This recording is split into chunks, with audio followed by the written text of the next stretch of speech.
ሰበር ዜና የቴዲ አፍሮ ስቱዲዮ በፌዴራል ፖሊስ ዩኒፎርም በለበሱ ታጣቂዎች መሰበሩ ተሰምቷል።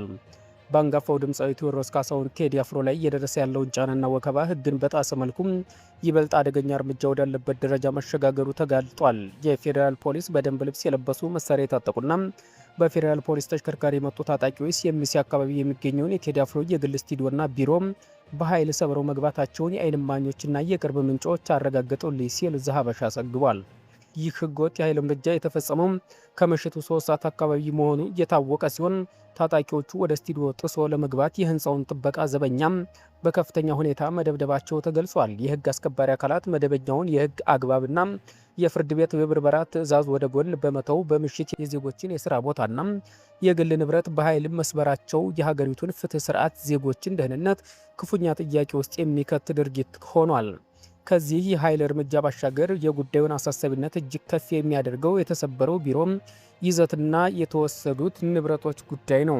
ይህ ስቱዲዮ ቴዲ አፍሮ እንደ ዋና ቢሮም የሚጠቀምበት የፈጠራ ስራዎች የሚዘጋጁበት፣ ለህዝብ ጆሮ ያልደረሱ አዳዲስ የሙዚቃ ስራዎችና ግጥሞች የሚገኙበት እንዲሁም አዳዲስ ሀሳቦችን የሚጽፍበት እጅግ ምስጢራዊና የጥበብ ማህደር ነው።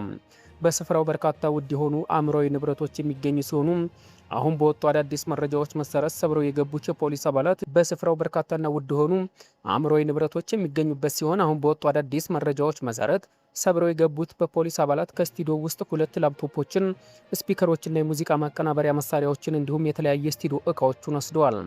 እነዚህ የተወሰዱት ላፕቶፖችና ማቀናበሪያ መሳሪያዎች የድምፃዊው አዳዲስ ስራዎችና ምስጢራዊ የጥበብ ማህደሮች የያዙ መሆናቸው በድምፃዊ አእምሯዊ ንብረቶች ላይ የተደቀነውን አደጋ በእጅጉ አጉልቶታል።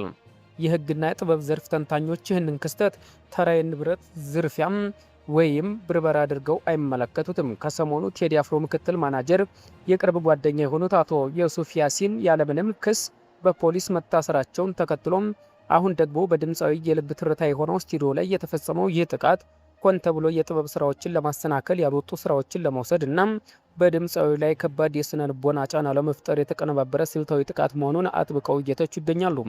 መንግስትና የሚመለከታቸው የፌዴራል ፖሊስ ኃላፊዎች የጥበብ ባለሙያዊ አእምሯዊ ንብረት ላይ ስለተፈጸመው አደጋና የህግ ስም ስለተደረገው የኃይል እርምጃ በአስቸኳይ ማብራሪያ እንዲሰጡ ጥያቄዎች እየተነሱ ይገኛሉ ሲል ዘሀበሻ መረጃውን አጋርቶናል።